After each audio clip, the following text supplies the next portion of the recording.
शिकार करने के लिए गया। उसके साथ में सैनिक भी था, मंत्री भी था, दोनों है। चलते चलते चलते चलते चलते चलते घने जंगल में राजा पहुंच गए। सैनिक कहीं छूट गया, मंत्री भी छूट गया, राजा अकेला जंगल में फंस गया। मन में विचार आया कि मैं तो अकेला फंस गया, अकेला रह गया।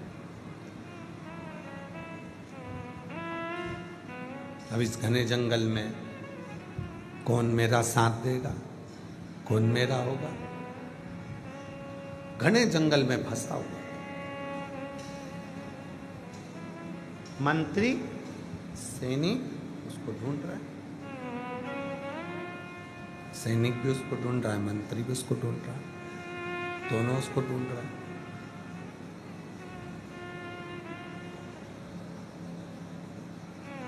मंत्री भी उसको ढूंढ रहे हैं, सैनिक भी उसको ढूंढ रहे हैं। एक संत बैठा हुआ था, उसके दोनों नेत्र नहीं थे। संत के दोनों नेत्र नहीं है, बैठा था। सैनिक निकला वहां से और सैनिक निकलकर तुरंत चिल्लाकर बोला, क्यों रे अंधे,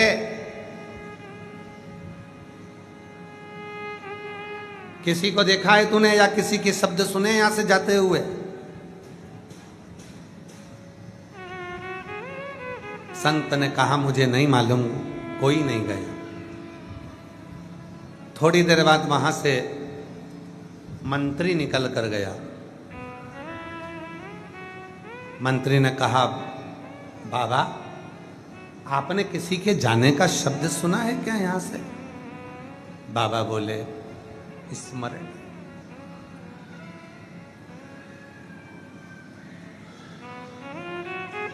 दोनों निकल गए। थोड़ी देर बाद वहां से राजा निकला, नीचे बैठा, चरणों में हाथ जोड़कर प्रार्थना करी, बाबा जी मैं नमन करता हूं आपके चरणों को।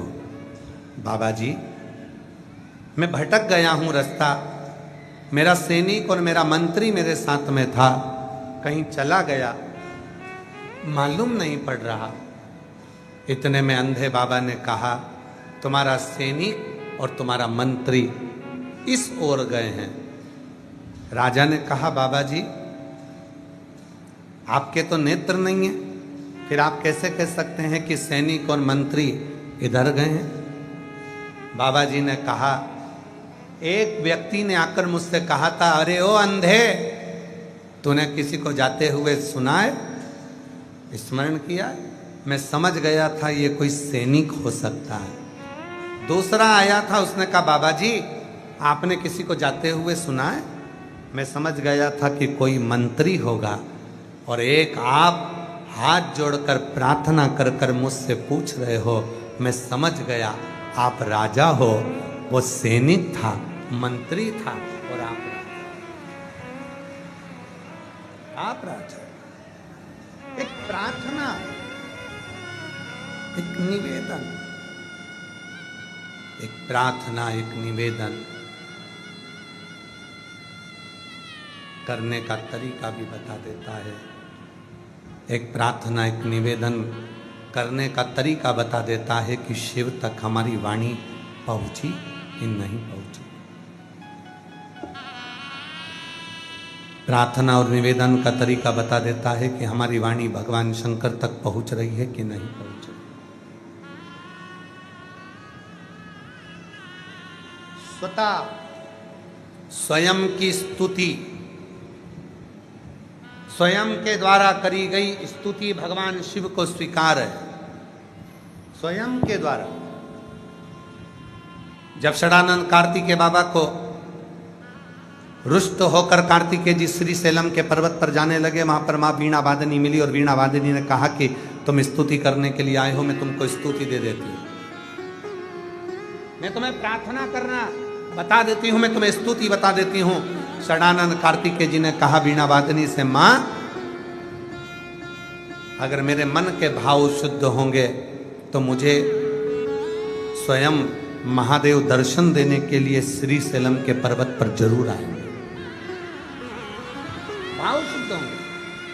संसार के कई लोग ऐसे हैं जो दिन भर स्तुतियां गाते हैं, दिन भर प्रार्थना करते हैं, तो भी भगवान कभी उनके लिए करुणा नहीं करते हैं, दर्शन नहीं देते। और संसार के कई लोग ऐसे हैं जो कोई स्तुति नहीं जानते, कोई श्लोक नहीं जानते, कोई मंत्र नहीं जानते, कोई साधना नहीं जानते। कई लोग ऐसे हैं, आप भी ऐसे ही हैं, हम भी ऐसे ही हैं। हमें ना तो कोई मंत्र आता है, ना हमें कोई साधना आती है, ना हमें कोई तप करना आता है, हमें ना कोई तप, कोई साधना, कोई दिखावा करना नहीं आता। और हमें विश्वास है आप लोग भी बैठे हो, आप लोग भी बैठे हो।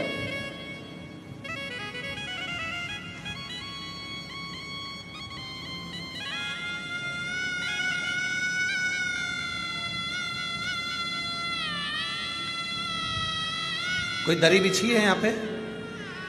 जम के बोलो पीछे। बैठने के लिए कोई दरी बिछी है? आप लोगों के लिए कोई कारपेट बिछाया गया? जम के बोलो नहीं बिछाया गया। बिछाया है? नहीं। यहाँ कुछ बिछाया आप लोगों के लिए? नहीं। यहाँ बिछाया आप लोगों के लिए? नहीं।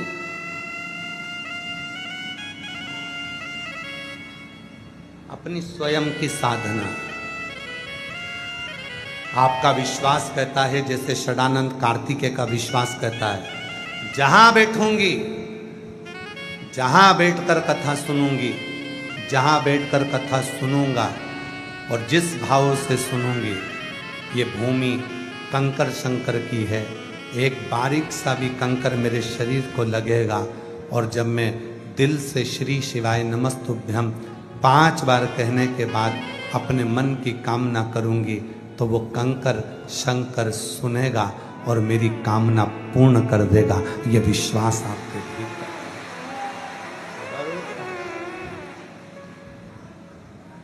ये विश्वास आपके भीतर। कथा पूरी जरूर सुनें। यदि यह कथा आपको पसंद आए तो वीडियो को लाइक करें और चैनल को सब्सक्राइब जरूर करें। षडानंद कार्तिकेय जी ने माता वीणा वादनी से कह दिया, नहीं नहीं मुझे मंत्र नहीं चाहिए, मुझे साधना करना नहीं आता, मैं तप नहीं करूंगा। भगवान षडानंद कार्तिकेय जी कहते हैं, मैं तो केवल मेरे हृदय के भाव को शिव से कहूं। हृदय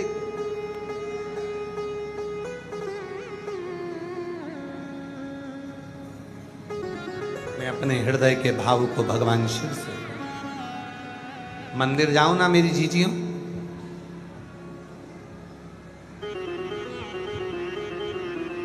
अगर मंदिर जाओ, कई लोग कहते हैं कि वो हनुमान जी के मंदिर में बैठे हैं और चिल्ला चिल्ला कर हनुमान चालीसा का पाठ कर रहे हैं। राम जी के मंदिर में बैठे हैं, चिल्ला चिल्ला कर राम रक्षा स्तोत्र का पाठ कर रहे हैं। शिव के मंदिर में बैठे हैं, शिव चालीसा का पाठ चिल्ला चिल्ला कर रहे हैं। तांडव स्तोत्र का पाठ कर रहे हैं। चिल्ला चिल्ला कर, आवाज लगा लगा कर पाठ कर रहे हैं। करो, हम मना नहीं करेंगे, खूब अच्छे से करो, पर एक स्तुति अपने दिल की भी होना चाहिए कि भगवान शंकर को मैं अपने मन से, हनुमान जी को मैं अपने मन से, राम जी को मैं अपने मन से क्या कहूँ जिससे मेरे राघव जी, मेरे हनुमान जी, मेरे शंकर जी प्रसन्न होकर दर्शन दे दें। वो स्तुति मेरे दिल से निकलना चाहिए, दिल से। एक चरित्र आता है, एक बकरी चराने वाला, भेड़ चराने वाला भेड़ चराता था। आप लोगों के गांव में भी अगर भेड़ चराने वाले आते होंगे तो आप लोग देखते होंगे, भेड़ चराने वाला, बकरा बकरी चराने वाला, भेड़ चराने वाला रात्रि के समय पर सारी भेड़ों को एक जगह इकट्ठा कर लेता है, बैठ जाता है और रोज उसका नियम है, शाम का समय होता भेड़ों के पास में बैठकर भेड़ बकरी के छोटे छोटे मेमनाओं का, बच्चों का सिर में से, बाल में से जूं खींचता रहता, कीड़े निकालता रहता और कीड़े निकालते निकालते बोलता, ओ भगवान राम, जंगल में रहते रहते 14 वर्ष तक तुम्हारे भी बालों में कुछ ना कुछ तो पड़ गया होगा, एक बार तो मिल जाओ, तुम्हारे सिर के सारे बालों में से बीन कर जो भी होगा मैं निकाल दूंगा। वो बोलता और माँ जानकी को बड़ा अच्छा लगता कि कोई तो है जो तुम्हारे सिर में से जू निकालने की भी बात करता है, कोई तो। एक दिन एक संत निकल कर जा रहे थे, संत ने सुना, गुस्सा आ गया, संत ने उसको वो बोलने से मना कर दिया, उसने बोलना बंद कर दिया। जैसे ही बोलना बंद करा, अब तो माता सीता उदास रहने लगी। 4 दिन हो गए, सीता जी से राम जी ने पूछा तो इतनी उदास क्यों है? सीता जी कहीं वो भेड़ चराने वाला रोज शाम को बोलता था कि राम जी वन में रहते रहते तुम्हारे मस्तक में जू पड़ गई होगी, मैं निकाल देता हूँ। ये सुनकर मैं बड़ी प्रसन्न होती थी। राम जी ने हनुमान जी को भेजा, हनुमान जी ने जाकर संत को जाकर एक गदा का प्रहार कर कर कहा, जाओ उस भक्त से जाकर कहो कि वो जैसी स्तुति गाता था वो वैसी ही स्तुति गाए, उसे एक ना एक दिन परमात्मा का दर्शन जरूर होगा। संत पहुंचे, चरण पकड़ लिए उस भेड़ चराने वाले के। संत ने चरण पकड़ लिए भेड़ चराने वाले के। इतने सालों से मैं भगवान का तप कर रहा था, आज तक भगवान नहीं मिला। बस एक तू ऐसा है कि तुझे मैं बोल कर गया स्तुति बंद करने का, और वो हनुमान जी ने मुझे दर्शन दे दिए तेरे चक्कर में। आज मैं कृतार्थ हो गया। ये करुणा नहीं तो क्या? तू जैसी स्तुति करता था वैसी स्तुति कर, जैसी प्रार्थना करता था वैसी प्रार्थना कर, जैसा बोलता था वैसा।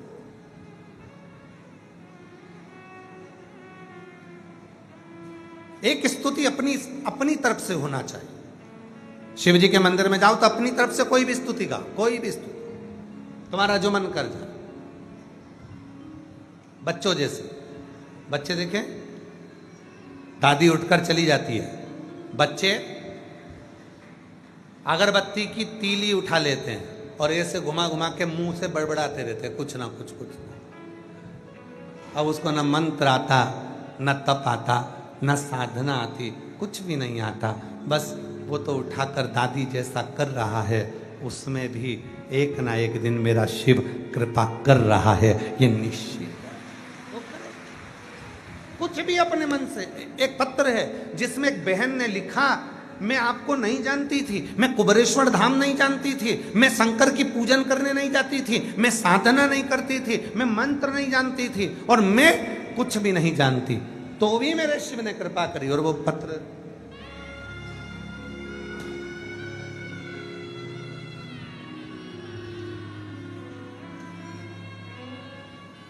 प्रभाकर सोनी,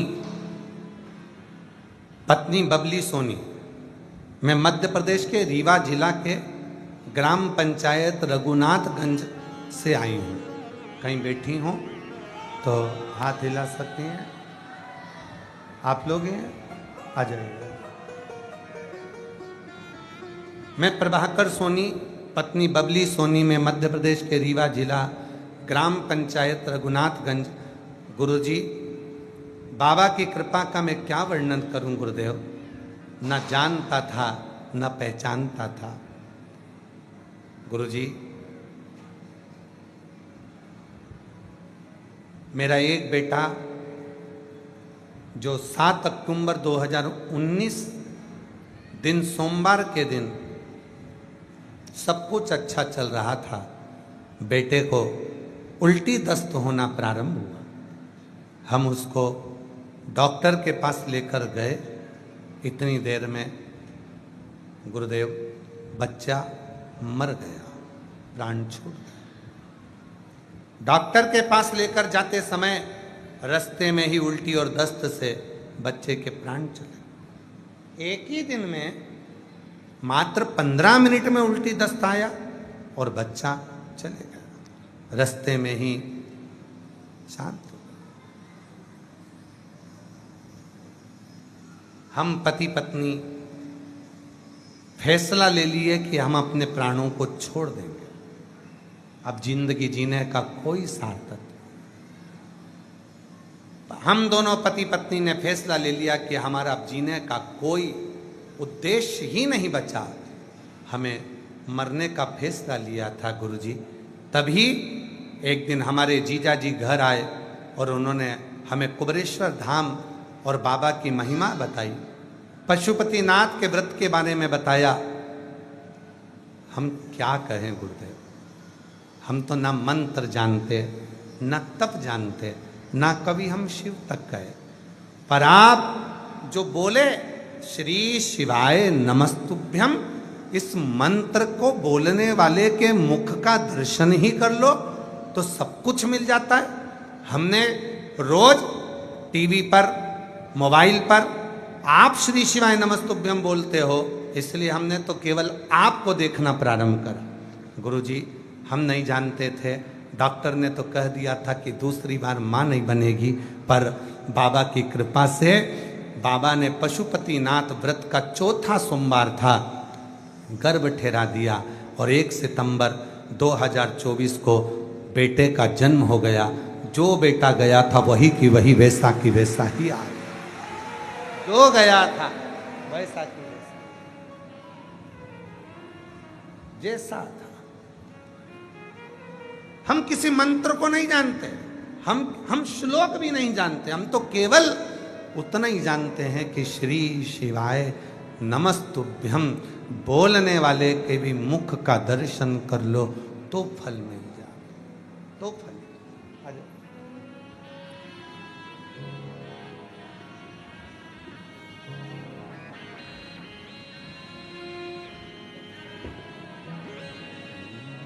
मेरा तू ही तो हमदर्द है, जिसे हर दर्द कहता हूँ।